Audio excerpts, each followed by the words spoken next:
One by one, rescuers are pulling survivors to safety, working through unrelenting mud in Nepal to save as many as they can. More than 3,700 people have been rescued, but more than 1,000 others still have not been found. I just love them a lot, and we want them to come home.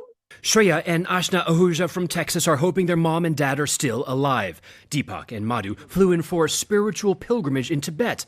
It was his big bucket list item to go to Mount Kailash. Their family says they were at the immigration checkpoint on the China side of the Nepalese border on their way home when a tidal wave wiped out the buildings.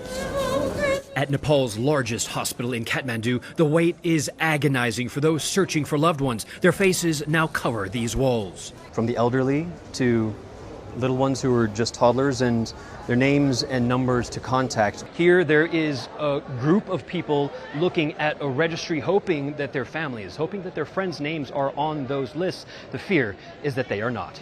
And there's another fear, with authorities warning more flooding could be on the way.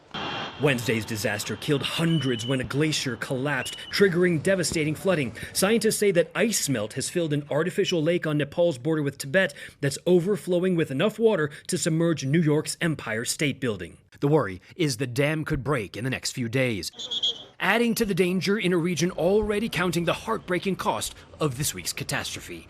Remy Inocencio, CBS News, Kathmandu, Nepal.